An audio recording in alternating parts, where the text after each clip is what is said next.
kidnapped, rocking the scene, reviewing old flicks from the 90s. So keep the VHS Club, they're the talk of the town, breaking it down, spreading nostalgia all around.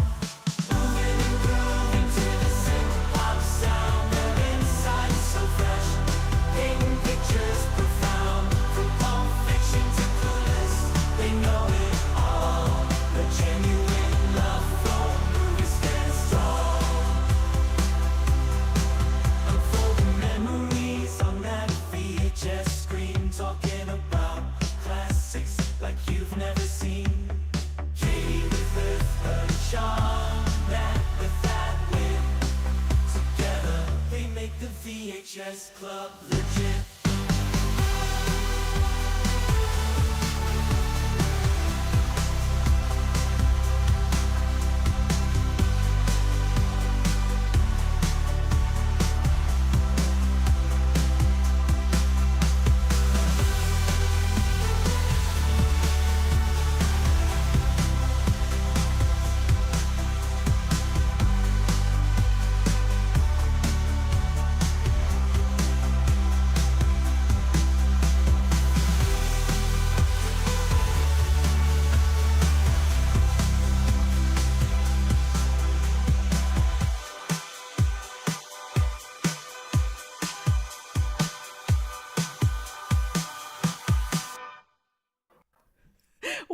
Welcome back to the VHS Club. We're in a special night, the eve of Independence Day, and the day that Independence Day the movie was released back in the 90s.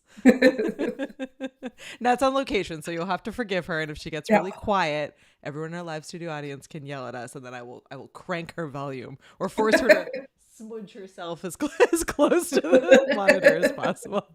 Happy Independence Day Eve, Nat. Happy American Independence Day Eve, Kitty. Well, so do you have plans? Global Independence Day today. Technically, yes. You know, it's funny. At one point watching this movie, I was like, they're talking about Independence Day when the president is like sort of pumping up all their sort of ragtag pilots that they sort of group together to go after the aliens, and he's talking about Independence Day. I was like, there's no way. There are no Americans that would believe that like everybody around the world celebrates Independence Day. I'm like, oh wait, but I have TikTok. I know that's true. We're a selfish group. We believe everyone celebrates Independence Day. Actually, I will say, and this makes July 4 is fun. July 4 is so fun. Much fun. It is fun. I will say that actually probably my only, so block your ears, American friends and fans listening. But the only thing that annoys me about being a Canadian living in the United States, and I'm now a dual citizen, so I can say this from both sides of the coin, is that it drives me crazy that I expect Americans not to know about Canada. I get that. I get that they don't know about Canada. But right here, guys. We're right here. Literally right here. I'll give Americans that. Like, I get it. Like, you've got your own stuff going on. We've got our own stuff. You don't need to know about Canada. That's fine. But when a Canadian says things like, we have our own Independence Day, it's called Canada Day, you don't need to say why. Like, we still get to have Canada Day. We don't have to be in a war to have a celebration of our birthday. It's okay. That's okay. And maybe things would go better if Bill Pullman was president. I just say that's the only political thing I'm going to say tonight. He was amazing. Things I feel would go a lot better if Bill Pullman was president. But anyway, we will not talk politics tonight. We're going to live in a world where there are aliens, where the aliens blow things up, and where there's the possibility of a global Independence Day, and where Will Smith is still like just incredible. So we're gonna live in this bubble tonight. Jeff Goldblum. Jeff Goldblum. Jeff Goldblum. Swoon. I'll swoon with you on this one. My Jeff Goldblum moment from this one, and then we can have Nat tell us the plot. Not that we need to know the plot, but there's a moment in this movie, and I wish I had a GIF of this. I'll have to share this on our Facebook page or an Instagram account later. But where Will Smith and Jeff Goldblum are like sauntering out of their space aircraft after like saving the day right before their ladies like run and like, you know, jump into their arms. And Will Smith is like, he's got like the Will Smith swagger, right? He's like walking like totally cool Will Smith. But 90s Will Jeff Smith, yeah. Goldblum is like the best mix of weird and wacky, and the way he walks is even like Jeff Goldblum fabulous. Like I literally had to pause it and just be like, wait a sec. We need to appreciate the Jeff Goldblum of this moment. Like, Will, if you could just slide like off screen a little Get bit. out of the shot, Will. Yeah, You're ruining the shot. Yeah. He's got Riz. That's it. He is. He's got Riz. Yeah, he's got Riz. Yeah. As the kids would say, he's got Riz. Yes. All right, backing it up. We're rewinding. We're gonna let Nat talk through the plot of this movie. Go for it. Classic 90s disaster movie, end of the world movie. Yep. So that means it's a longer movie. It's over 2 hours. We have different plot points from different characters that seem disconnected, but will get connected as the film goes on. Mm-hmm. Classic 90s disaster movie. Mm-hmm. And it seems that there is interference in satellite feed, which then people quickly realize that aliens have invaded Earth. Jeff Goldblum is the only one that realizes that the interference is actually a countdown clock to their attack time. So he rushes to the White House because his wife/ex-wife, but actually still his wife. Sure. His lady. Whatever. is works at the White House. Mm-hmm. So he tells them what it is. Then they figure out different ways to fight the aliens because the aliens are not here for any kind of peace agreements. They just want all of the natural resources. Yeah. I guess what's left of them, because, you know, we're doing a pretty good job at ruining them ourselves. It was still the 90s, so things were better than they are now. So minutely, at that point, sure. Sure. And then they save the day. Jeff Goldblum and Will Smith team up, and the president, played by Bill Pullman, who also happens to be a retired fighter jet pilot, saves the day.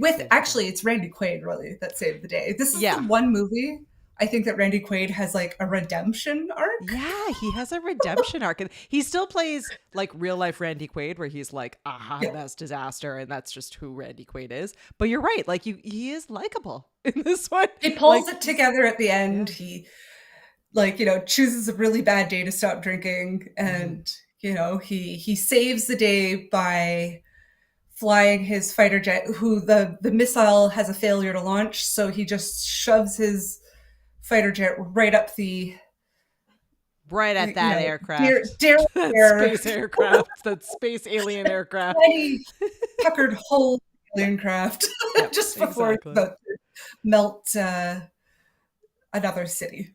Exactly. Well, so Nat, Josh is hanging out with us in the live studio audience, along with a lot of other incredible people. But Josh says that this is the only movie he's seen Jeff Goldblum in that he likes. So you we've won as usual. Our goal in the show is to win over Josh and to make sure Val watches the movie. Those are two of our main goals. So Josh has seen this one. He likes it.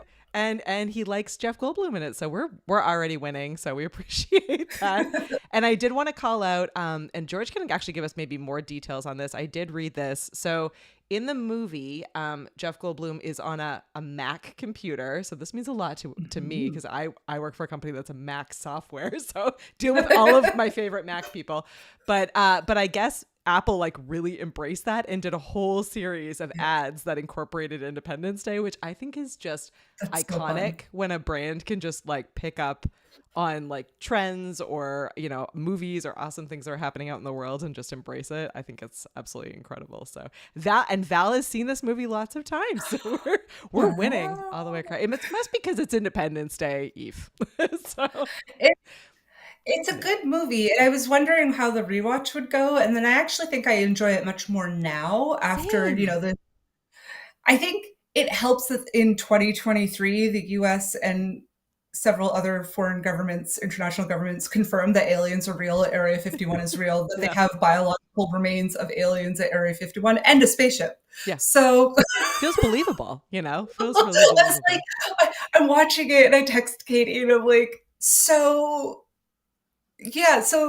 like last year, the government confirmed that all of this is like basically real. Like it seems like this was written by somebody who works for the government, knew that, and it's based loosely on a true story. Like it's like so far we have part one of the true story. Yeah. Yeah. So Paul's fact checking for us, as Paul is wont to do. And Paul says, according to producer co-writer Dean Devlin, the U.S. military had agreed to support the film, and they were like throwing everything behind it. And then they found out that the writers had included Area 51, and they were like, nah. Like, oh no. Which Because they were still covering it up at the because time. there was still a cover up at the time. I feel like now they would have been like, yeah, sure, that's fine. Go for it. I love when like several governments were like, yeah, aliens are real, and we're all like, cool, whatever. Like, obviously they don't care about us because we have ruined this planet. Like, we're not even good to harvest natural resources anymore because we're boiling the planet. Yeah, I did. So there were a few things that I agree with you. I absolutely loved rewatching this. I definitely have seen this a number of times, but I couldn't remember how many times I had seen it. And so I watched it with Dane, and Dane had like most of this movie memorized. Like I was blown away throughout I was like, wow, but like, all these lines, like he had every line memorized, or at least it felt like it. And he also pointed out, which I thought was absolutely like iconic, he could name, this was like channeling my childhood moments, but so I grew up with a father that every time we watched a movie, he could tell you the name of every single airplane and whether or not the airplane was accurate on the inside as it was on the outside. So like you'd see the airplane, like, that's a blah, blah, blah airplane. Yeah. And we'd be like, okay. And then the actors would get into the airplane. He'd be like, that's not the same, pause it. That's not the same airplane on the inside as it is on the, and so watching Top Gun with your dad was a nightmare. Just saying. Yeah, like they don't even fly planes correctly. Which blows my mind, but yeah. So this movie had a whole bunch of planes in it.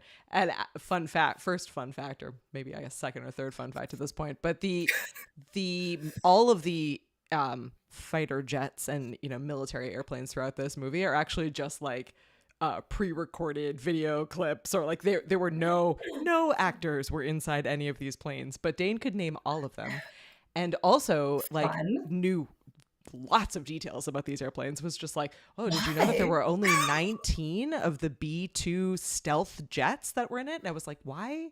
What? 19? Why not 20? And then we looked it up, and he's like, oh, good news, Katie, there weren't always 19. I was like, oh, okay, so they had 20 and something happened. He's like, no, they had 21. 2 of them went down. I was like, oh, okay, well, so good news. Yeah. We now know the details of all of it. Why does he know this? I don't know why he knew, but I have to admit I was actually pretty impressed by it. So I am. Yeah.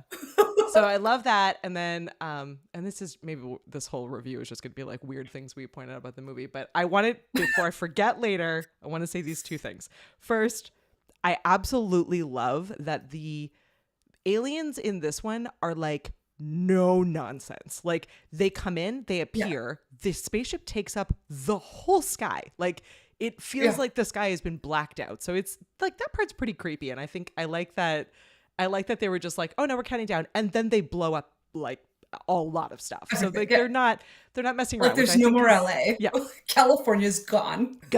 So I do Texas, like Houston gone. Yeah. I do like that it's like very apocalyptic, and it's like, oh no, we're here, and you're all gonna die. I like, it's not trying to be like, it's realistic. Like it feels realistic. Yeah, what are we gonna do? Exactly. It feels very like realistic in that. We're not the smartest apes in the like. There's no way that we're the most intelligent life out there. I'm sorry. Like we're okay. Like we're surviving ish. Exactly. So I loved that part, and then and we have I'm seeing all of your amazing comments in our live studio audience, so keep those coming.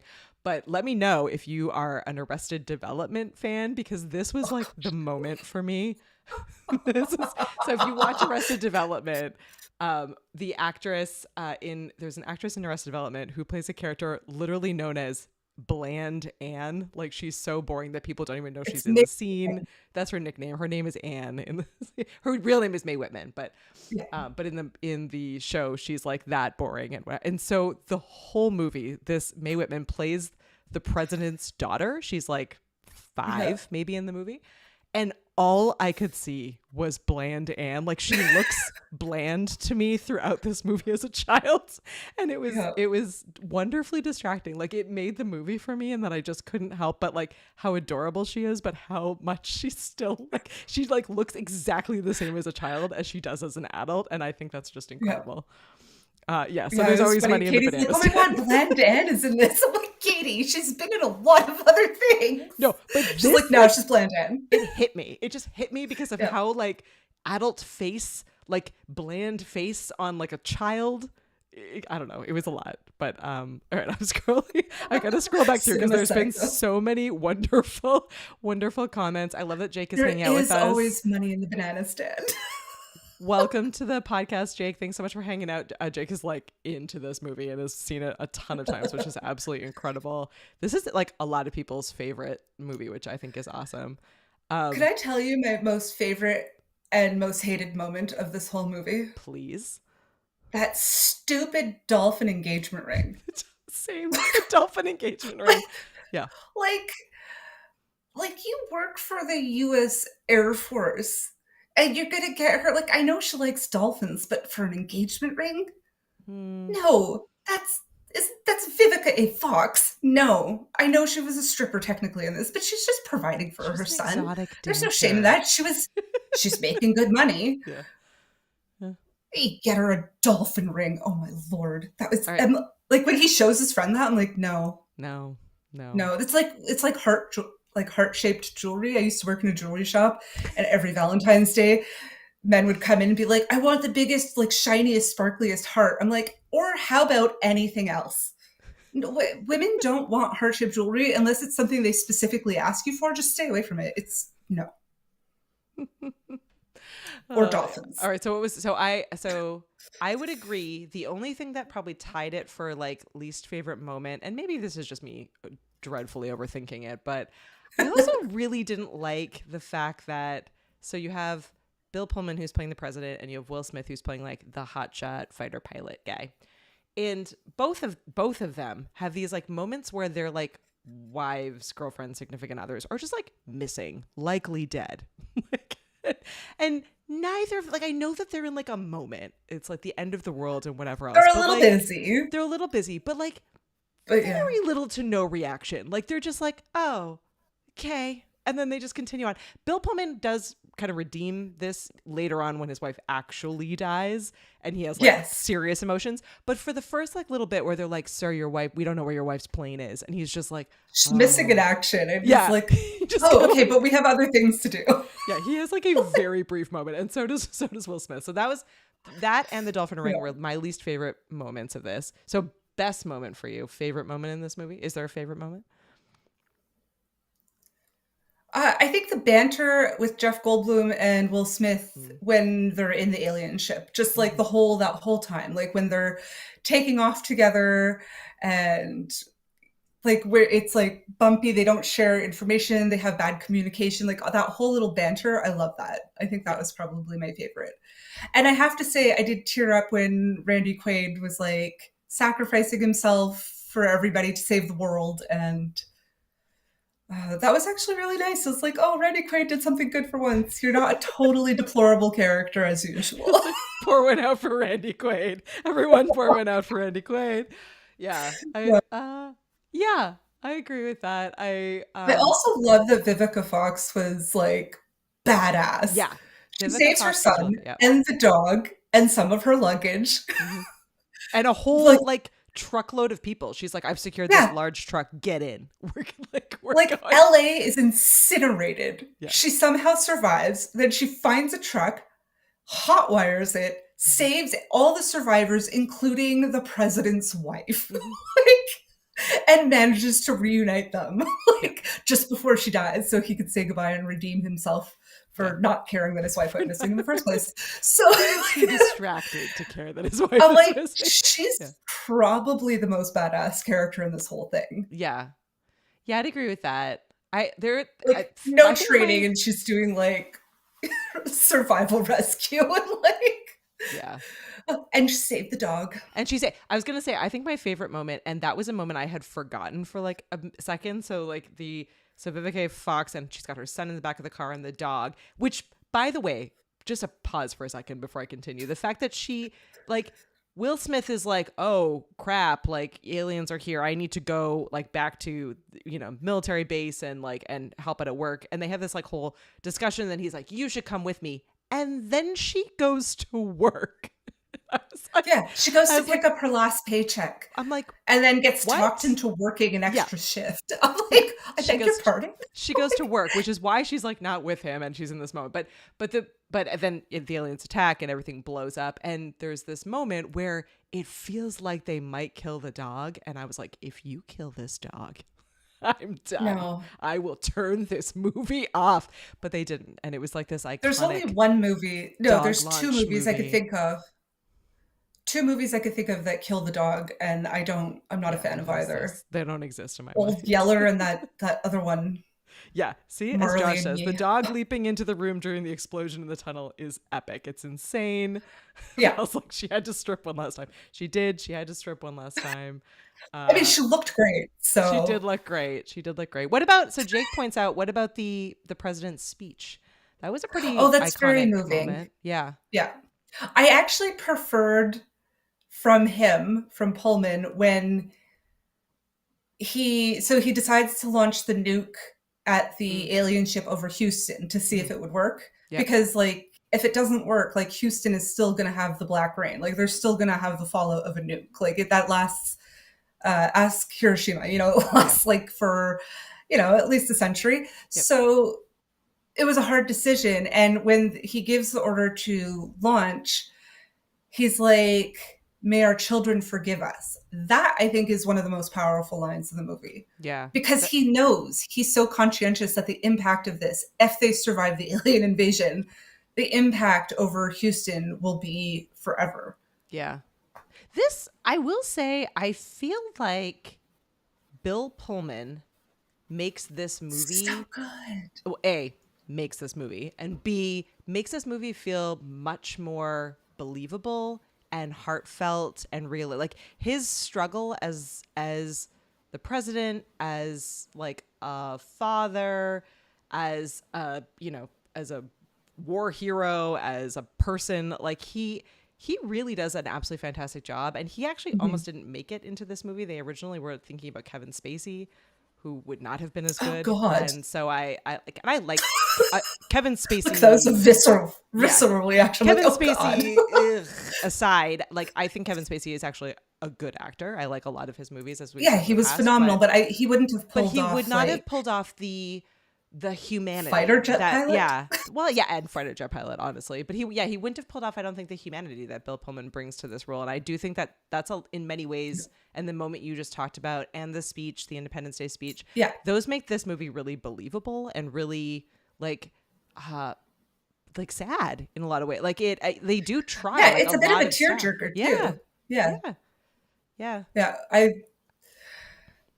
It's he was really good. I love also how they show that he faces public criticism for being such a young president, which like now is a moot point, but it wasn't before then. And I guess it's not now. Deal. I was gonna say it's still a deal now. People like Obama had that same reaction. Justin Trudeau had that same reaction. Macron, there are plenty of different younger leaders. Yeah, like the Prime Minister of New Zealand had the same problem. Anyways, all of this to say is, at the time, it was pretty unique in the movie.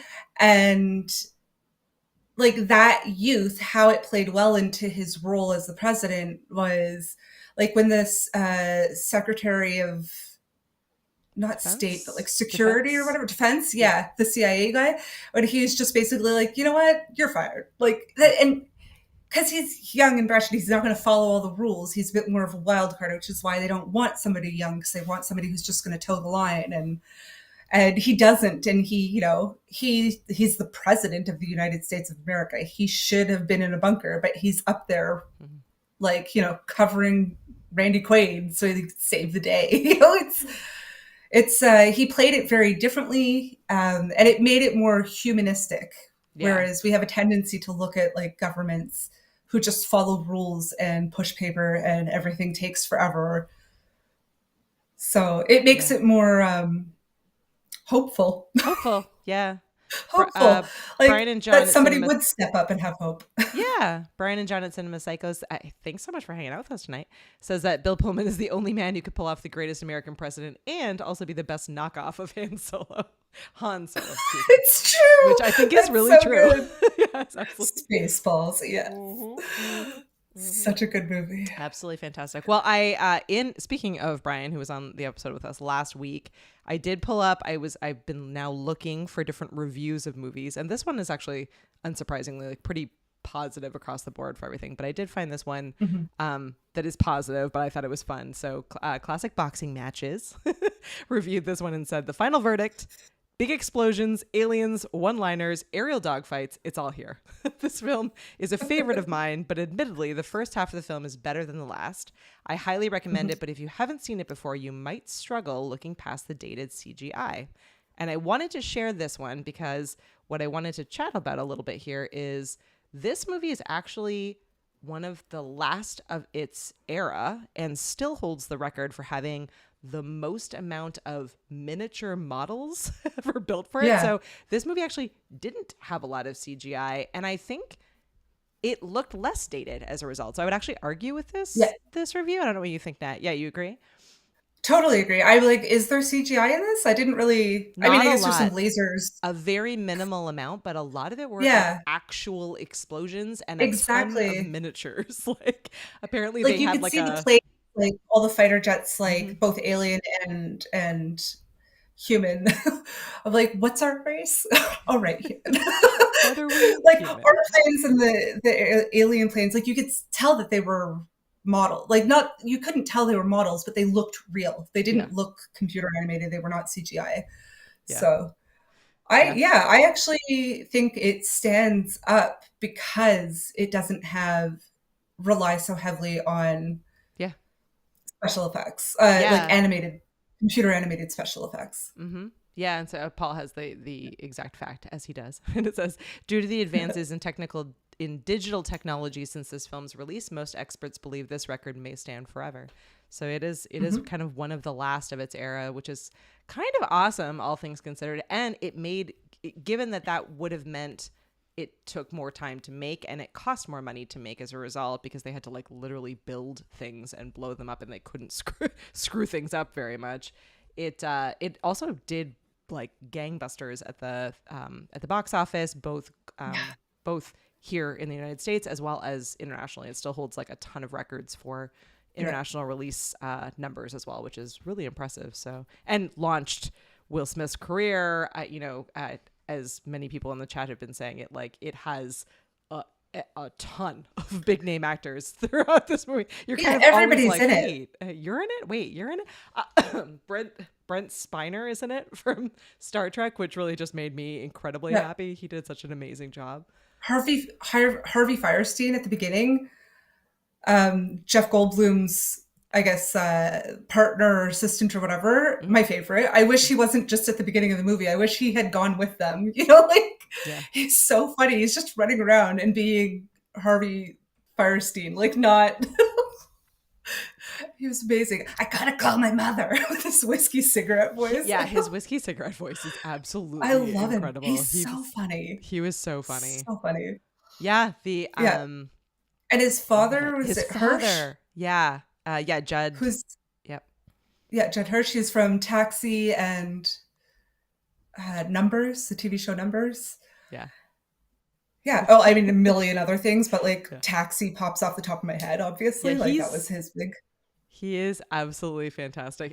This is so funny. So, so George points out that Brent, I always want to say Spinner, but I think it's Spiner, was hysterical as the scientist at Area 51. Dane says, Data. Yes. But I love him. But Brian / John, whoever's hiding behind the Cinema Psychos avatar today, says this also made me smile, because if you grew up in the 90s at all, then you knew that Fruitopia was like the thing. And they walk by in like a number of scenes the like Fruitopia machine, and I was like, oh, now all I want is a Fruitopia. So I was definitely jonesing one of those. The Fruitopia and Jones soda were my two like go-tos growing up. Snapple. Yeah. See, the Snapple you can still get in many cases, like Snapple's still just around, so it feels less Do they still have nostalgic the to little me. messages underneath? They sure do. They Oh. sure do. I haven't seen a Snapple. I think I've seen Jones Soda more often than I've seen Snapple Yeah. lately. You can still get both Jones and Snapple, but I have not seen, correct me if I'm wrong, anyone that lives in different parts of the country or world, but They I have not sell seen this. Fruitopia Huh? at the movie theaters. Like it's a fountain drink. Oh, there are movie theaters? Tell me more of this. I Yes. haven't been to a movie This theater in so long. foreign 90s concept. Actually, the Uh, last movie I saw in theaters was With You just before lockdown. yeah, it's been a It's while. pretty good. It's been a while, Yeah, that's for sure. several years. Oh my gosh. Well, and then I wanted to I did also, I think we covered most of this, but oh yeah, okay, so this is a continuation. So if you're listening, it says that the movie Independence Day still holds the record for the most miniature models to appear in one film. 95% of the movie's special effects were shot using miniatures, and due to the advances in digital technology, this record may stand forever. So just kind of continuation of what Paul was saying, but it must have been really fun to like build the miniatures. Like this the scene of the White House like exploding is like iconic now. Like that was on the Yeah. VHS release. I think it was on like a ton of posters and The movie posters, like, it's yeah. all over. But it like would have When you been think both. Independence Day, that's what you think of, Yeah. is the White House exploding. Yeah. Yeah. But I was just like, it must have been like I feel both like I would have wanted to be one of the miniature builders, and also you would have been so distraught to like have worked so hard on building all these miniature representations and then watch them just all explode or like be knocked over. Or, I guess you have the movie to like see like the end result. Yeah. But man, so And depressing. they probably had to do several of each. Oh yeah, I'm sure. Yeah, I'm sure that there were a bunch of them. Like, I doubt if they're like blowing up miniatures, they probably didn't necessarily do one take, but I mean, maybe it depends on the budget, but Yeah, it does depend on the budget. yeah. Well, Paul is saying that the alien spacecraft from Area 51 was actually a full-scale model, 65 feet wide. So there you go. Some Wow. miniatures and some That's crazy. ginormous ones. I feel like it does make me feel sad, and Brian was agreeing this here in the chat, but it makes me feel sad that we aren't going to see any more of this. Or like certainly if we are, it's going to be like not to this scale. Like we have lost like a skill set, a job, a career, that is just not a thing anymore. I mean, I know there's a lot that's really cool stuff that happens in the world of CGI and what we can do with just, I know computer animation is not the right word. Whatever the new non-90s version of computer animation is, CGI, I guess, is the only. But it feels sad that like there's something about like special effects that are just so cool, like the wizardry of it all and the timing. I know it's way more dangerous and way more expensive and everything else, but there is something really Yeah. cool about it though, that it's sad that it's not as much of a thing The anymore. industry is changing. Like, there seems to be this big, I keep hearing about how wig makers are going extinct. Oh, And so bummer. wigs nowadays look terrible. And you see that creep up in some shows and some movies where I'm like, how sad is that? Like, because people just don't want to pay for it anymore. But it's a very complex job to do it, to have a handmade wig for movie sets. Yeah. And now people just don't want to invest in it. They'd rather invest in CGI. And so we're losing these artists. So it's special to have this movie as like such a package of like the artistry that went into it. Yeah. Yeah. Yeah, absolutely. Yeah. I'm trying to think what I have to else. say, Yeah. the two, like the vice president and the first lady, both phenomenal actors, had like almost no part in this movie.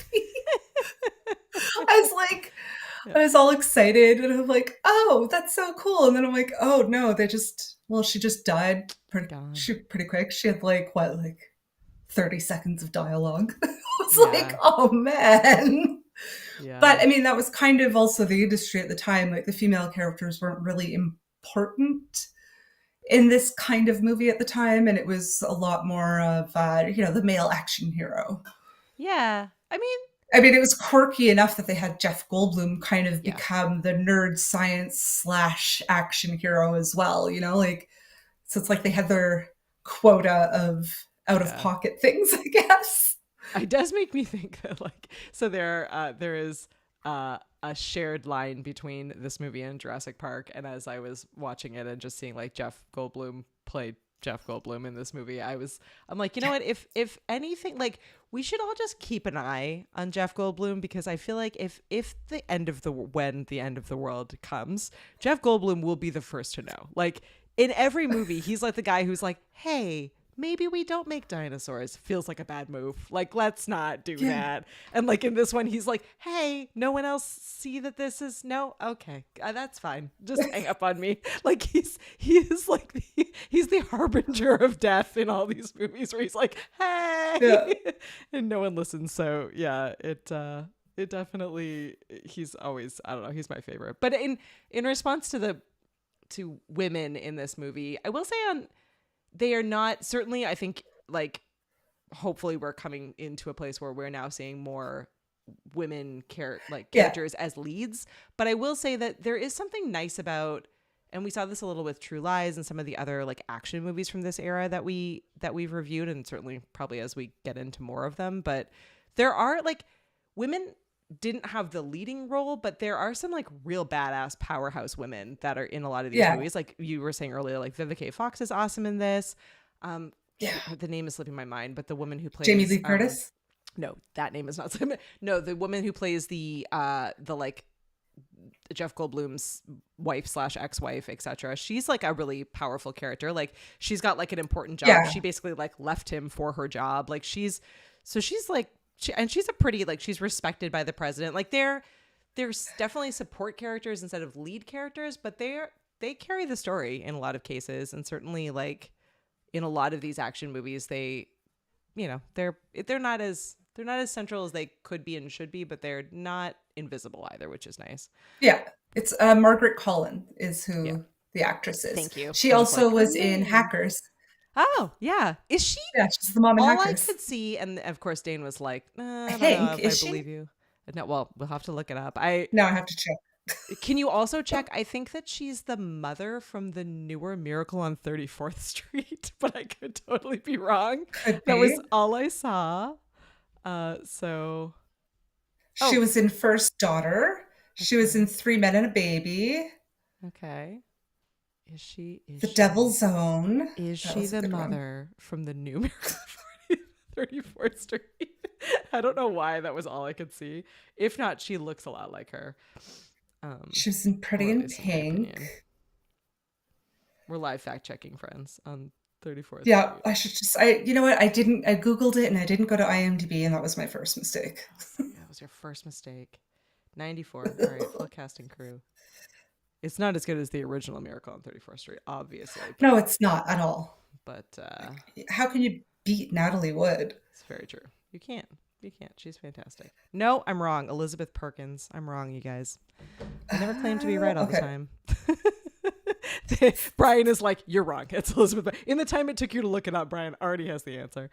I think that's awesome. Oh, and she's not the mom in Hackers either. Oh, well, we're both wrong. You know what? We don't even deserve to be on this show. We got wrong on all fronts. She just has that face. But I did actually, I will say, so, and Jake posted this in the comments, but the line that Jeff Goldblum shares between Jurassic Park and this movie is "must go faster." And I did notice that without looking it up, which I think is an improvement for me. I was like, hey, I think that's the line he says in Jurassic Park. And it was. So I will reclaim that moment of "must go faster." I knew that one. I feel like okay, so the mom in Hackers was Alberta Watson, and she's Canadian. She's like in La Femme Nikita and all of those things. I was like, oh wait, it's not at all the same person. Fail, Nat. yeah, we both failed so hard on that. I'm sorry. Sorry, Margaret Collin. We're sorry. We let you down. Oh gosh. You just have such a likable face. Yeah. But she was fantastic in this. The father was fantastic. This movie was just great from start to finish. It was a fun rewatch. It had everything you need for a good July 4. You know, it has explosions, fireworks, fighter jet planes, fireworks. There was no barbecue. No barbecue. I mean, on the morbid sense, there was plenty of barbecue, but there was no Yeah, Will Smith missed his barbecue. Oh, we didn't talk about we That didn't was talk also about the aliens. We should talk a little bit about the aliens. yes. Because I had a moment at the beginning of the movie. I was like, oh, do we see the aliens in this? I don't remember if we see them or if it's Yeah. just like creepy. But you do.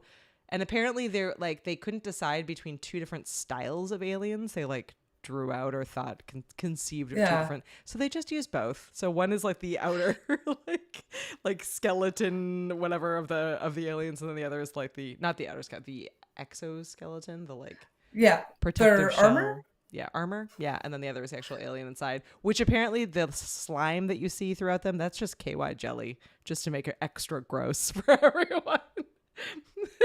We can watch now. I mean, as I Matt, guess like, use freaks what out. works, but dear goodness sakes. Mhm. Yeah, one was like very sort of like Alien versus Predator, and then the other one was very like Little Green Men. Yeah, this made me want to watch Alien again. That's for sure. But the aliens were pretty Yes. cool. I did think that the scene where the crazy Area 51 scientist played by Data from Star Trek, where Yes. he's like they decide for whatever bizarre, totally believable reason that they're gonna cut open the alive alien that Will Smith has dragged back to Area 51. So they like cut him open, and of course he comes to life, and like there's this incredible scene where the alien is like holding Brent up like against the glass and like Yeah. talking through him because they have no vocal cords Vocal and they can't cords, yeah. and they can't talk. And I was like, well played. This is like just the right level of creepy and like again believable. This movie is a Which- very believable okay. alien movie, which is weird to The say. one thing I didn't believe about that scene is that like so there's very limited number of scientists and people at all involved in Area 51. They say it's super top secret, yeah. even the president didn't know, right? Yeah. So every single one of the scientists who have been working with these alien artifacts that they have was in the room to get murdered. I'm like, I wouldn't have taken my whole team in, and there would have been like a panic button to basically suck all the air out of the room. Like you knew that, like, I mean, doing that you're likely sacrificing your life if it goes wrong. That's a fair point. I didn't even think about that, but that is a really fair point. Yeah, like don't kill off the whole team. Like you're gonna need somebody else. Yeah, I was just so like I loved the like visual of him being held against But the yes, glass. no, it was and great. then I love the like, is this glass bulletproof? And they're like, no, and then they just And it's Jane. yeah, That's Jane from Yeah. Firefly. yeah. I was so excited. I'm like, where's his hat? Adam Baldwin, he's Jane. awesome. Yeah, he is. Yeah. He was awesome. Yeah, and Paul is giving some facts about the movie, but so they filmed a lot of this in the desert, and like the amount of like stories about how badly like sunburned all the actors ended up, and the iconic scene of Will Smith, which we didn't talk about this scene. So when we first when we first see Will Smith get into like a fighter jet, and which Dane could name but I cannot, and flies out to like try to shoot the aliens. He's the only one basically that survives this, the attack, because the aliens have like obviously some kind of protection, and they can't break through any of it. But It was a FUBAR mission. It was a Yeah. FUBAR mission. So he kind of like breaks free, and he's being chased down by this alien spacecraft, and because he's an incredible Top Gun level fighter pilot, he's able to crash this plane. And then of course, because he's Will Smith and he is the guy that we now know and love in this series of movies, he pulls the alien out and like punches him, which I think is absolutely fantastic, and then drags him across this sand desert, like, but I guess it used to be a lake. Paul will correct me, as I'm sure I'm incredibly wrong about everything, but he pulls him across this lake. But I guess they didn't tell Will Smith like how terrible this entire area, this whole filming like space that they were in, just smelled so bad from like, I guess because it used to be a lake, and then it like evaporated, and there were like dead like shrimp and a whole bunch. So it smelled terrible. So that's why he says like that's a completely improv line where he's dragging the alien, and he's like, "What is that smell?" Like that's just Will Smith freaking out. As to what smelled so bad. So I love that whole scene, because Like that was one of his best bits in the whole movie. Yeah. It's very like what will become Will Smith, like my Men in Black Will Smith love, where he's just Yeah. like, he's very like no nonsense. He's it's like it's prime Will Smith. And props to this team that created this movie, because apparently they actually wanted a black actor for this role, which is kind of not unheard of, as we've talked about a little bit, but bold move and great move. Like it really, pulled It's through. becoming unheard of. It's becoming unheard of again, but I did not believe his name was Steven. I had to call him Will the whole time. I was like, he's not, I don't like, can we get a better name? Cause no offense to Stevens, but he did not look like a Steven. I'm like, no, I don't like, or at least call him Steve. I don't know. It was weird. I didn't like his name, but he was absolutely fantastic. Oh, here I am right. So it was Great Salt Lake is home to tiny crustaceans called brine shrimp. And when they die, the bodies sink to the bottom of the lake, which isn't very deep, and decompose. And so it smelled really, really, really bad. So I just thought that was awesome, because I had just said to Dane, I'm like, wow, there's really not that many like quotable lines in this movie. Like as I was watching it, I was like, I don't actually like, he was quoting everything, but I was like, there was no like lines where you like, like Terminator, where you're like, I'll be back. Like there's no lines in It this didn't movie. have that pulp culture moment. But that one was pretty great. And then there was a bunch of the like improv banter, as you said, between Will Smith and Jeff Goldblum. That was fantastic. But I don't know, maybe the studio audience has feels. Yeah, we need to work on our communication. I was trying to think like what were my favorite quotes from this movie, and I still can't even. That one was good. We need to work on our communication. It's less about that, the movie. Yeah, it's more about, it's about the hope that in the face of darkness that people will unite, Yeah. Which they really I don't know so much. I don't. have faith in that in real life, but they at the beginning of the movie, they were like, oh, they wiped out NATO. I was like, oh, boo-hoo, because they've done so much for us recently. They really, sorry. They don't come together though in this movie, which is kind of awesome. Like, because again, it's believable. Like there's like mass panic and people like destroy everything, which I believe. And like, no, like they respect the president. They still argue with him throughout, but it's really just like a few people that are good leaders and make decisions and listen to each other, but not everyone else. Like it's like, no, I mean, like it's more of like a global. But yeah, it's like the British military gets like how they were using the Morse code to communicate internationally. That is true. And like how everybody, it's like, okay, so we had success trying this, so let everybody know that this works, and like it was like so it became a global Independence Day as opposed to just an American Independence Day. We should always celebrate Global Independence Day. What's that? Why does America have an Independence Day? Oh gosh. Yeah, I think that's all I have. I'm trying to think if there's anything else I want to cover, but I think I'm just going to scroll through. If you are listening to this later and you're like, hey, why are these people talking about a chat and what's going on? We record this show live most Thursday nights at 9 p.m. Eastern on YouTube. So you can always be part of our live studio audience so that you can be part of the show. And we love that people show up and fact check us and share their feelings and thoughts. So it's always great hanging out. And we're on a special night tonight. And we have the most amount of people. So obviously we record on the wrong nights. Thanks. We should be doing Wednesday instead. Oh my gosh. And Brian says that that KY jelly is a movie making standard. That's not surprising, actually. Yeah. I'm not overly surprised, I suppose, by that.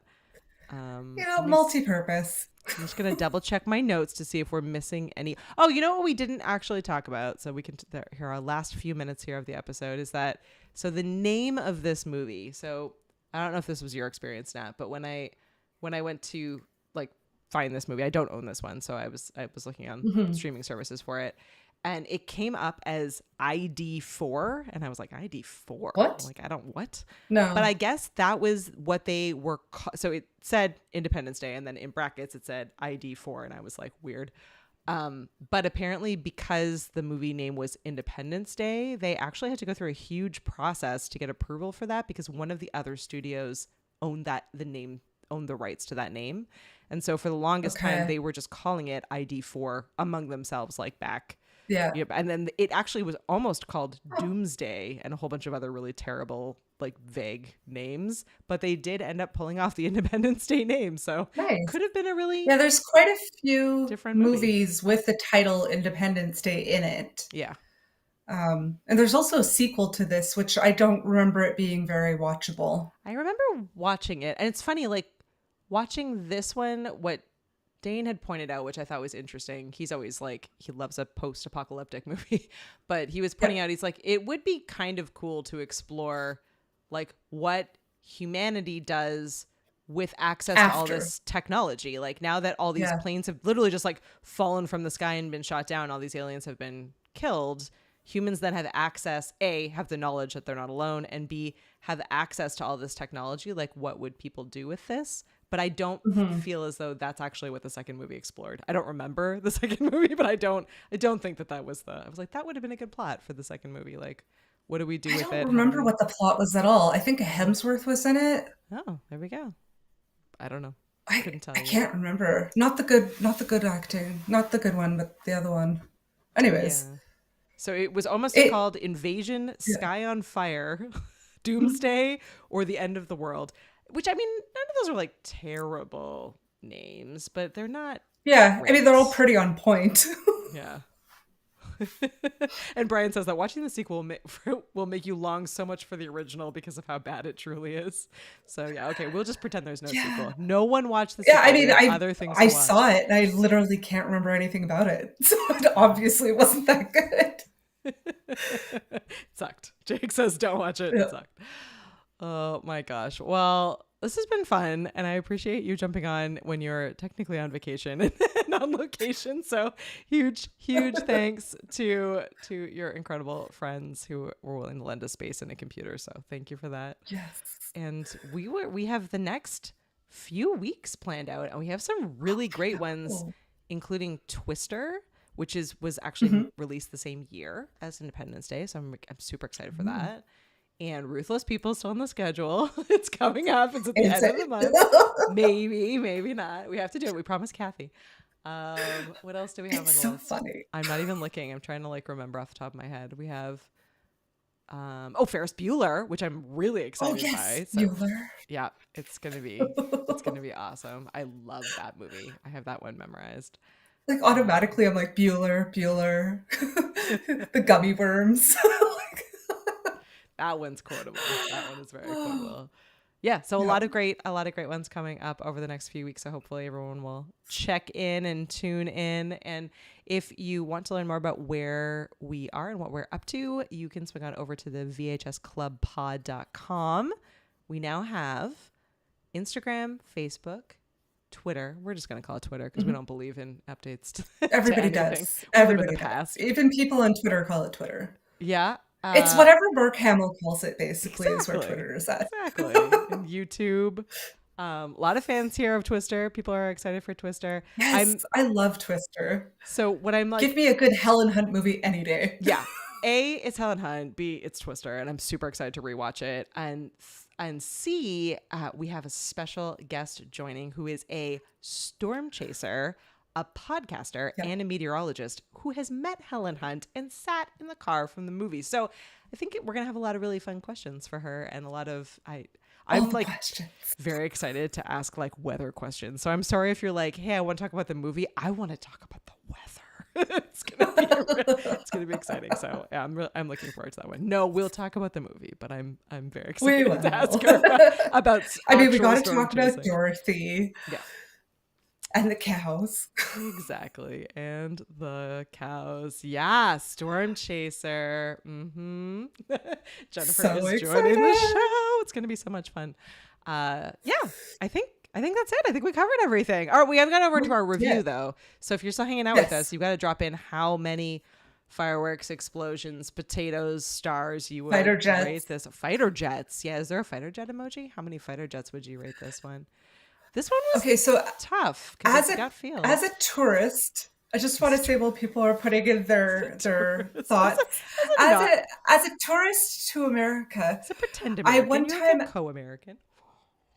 I one time asked, why do they have the fighter jets flying over, because like that's really expensive. Like that's a lot of taxpayer dollars like being Sure. wasted for like a sporting event, like, or like for not like the purpose that it's made for For and not the fighting purpose that these people. people have trained for. Yeah. Yeah.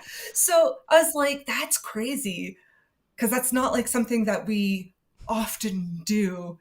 So it's like, why do that? And the only answer I got, and I asked a whole bunch of people in different states and different cities, and the only answer I ever got was, well, it's America.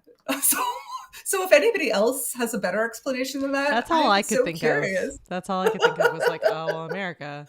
The best moment, That's so much money, guys. the best You could end hunger in America with that money. Like, just don't fly them over a football game, like, God, guys, feed people. The most patriotic I have ever felt, and this goes in complete opposition to everything Nat just said. The most American I have ever felt was I went years back. My aunt and uncle live in Louisville, Kentucky, and Love. and I went Louisville. I always say it wrong. Louisville, something like that. Anyway, went out that way for right before the Kentucky Derby. They do this big event called Thunder over Louisville, and there's. And the whole You're concept. Canadian. You don't have to pretend to say I'm it trying. right. I'm really. Someone is going to be like, "Whoa, what did you just say?" So they did this event called Thunder over Louisville. I'm just going to own it, and it's this huge firework display, like the most epic fireworks I have ever seen. I think the fireworks went off for it felt like an hour, and I'm not talking like small fireworks, like the whole sky. But leading up to it, they had fighter jets. They had like a whole air show. Like everyone was decked out in like America, everything. They had like famous singers and musicians like playing that. I have never felt more, and I wasn't even a dual citizen at that point. I've never felt more patriotic. I was like, this is incredible. Look at everyone out. Like it was I was caught up in like the movement of everything and felt very, very American. So it was and was in all pretty fairness, the reason I'm out of town right now is because I'm out of town for a July 4 party. I didn't do anything for Canada Day, but I am celebrating Independence Day this year. So woo! Nat's with her in true Nat fashion. The best people that Nat hangs out with are half American, half Canadian. So Nat is hanging out with her half American, half Canadian friends. All right, well, we have the votes are in. So Paul says, I don't even know how many, 10? I think it's 10 alien heads. And Brian says 10 Will Smith slaps out of 10. Brian's going there.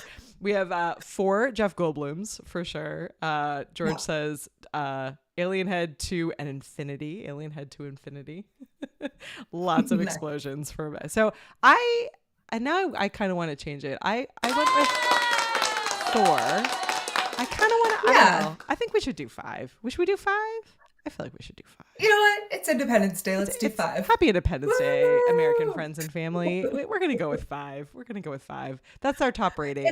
Sometimes we do more than that when we get crazy. It's heartfelt. Mm-hmm. There's explosions. There's fighter jets and aliens. Yeah. If this is the way we're going down, I'm in for it. Let's bring on the most crazy aliens and some Will Smiths and Jeff Goldblums. It's gonna be fine.